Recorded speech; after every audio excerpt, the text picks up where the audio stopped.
Hello guys! Greetings from the land of cherry blossoms. Once again, this is Dudes and welcome to my channel. Okay guys, ang vlog po natin sa araw na ito is magluluto po tayo ng adobong sitaw. At ito po yung mga sangkap natin ha.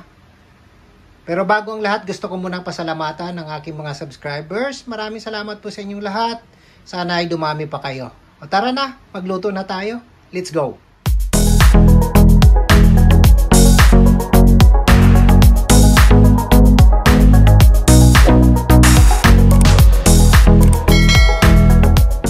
Ayan guys, gaya ng nakagawian kong sa pagluluto, gumagamit ako ng karne ng baboy.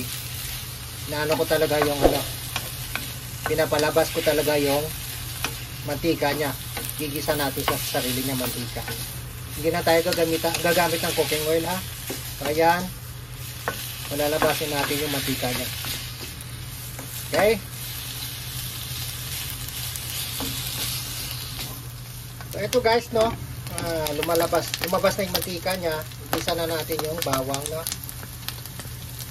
Igisa natin. So ayan, hindi na natin talaga kailangan ng mantika. Ito yung paraan na pagluluto ko para hindi na tayo gumamit ng mantika pa. Saka natin ihalo ang igisa ang sibuyas no. Ayan. Once na medyo luto na yung sibuyas, saka natin igisa yung sitaw na iniwa na natin. Haluin na lang natin para ano. Ayan.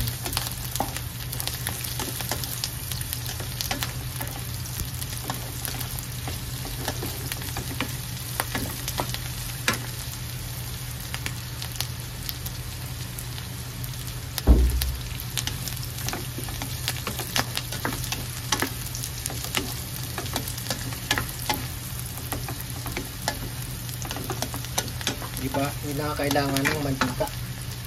Saka natin igisa itong sitaw ha.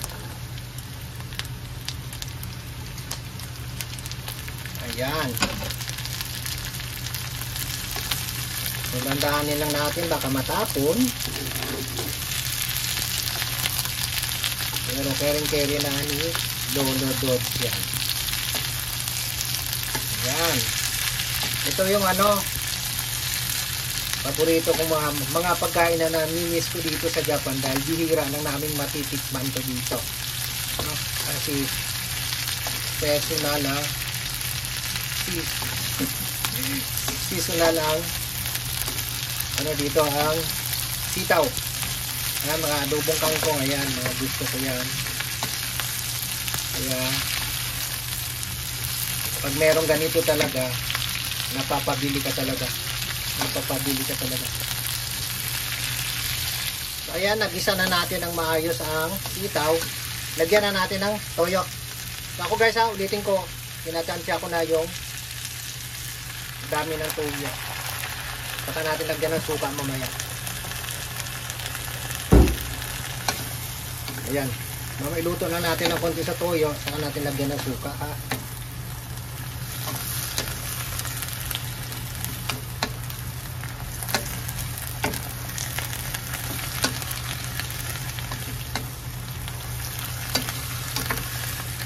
So ito guys no, ilagay na natin yung suka dahil ayoko siya, pag once na naglagay ako ng suka, hindi ko na siya hahaluin.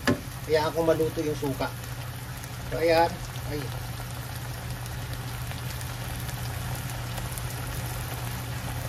Okay. Okay. So ayan. Ay, hayaan na nating maluto yan ha. Okay. So ito na po guys. Ito na yung ating adobong sitaw. Ayan. Okay.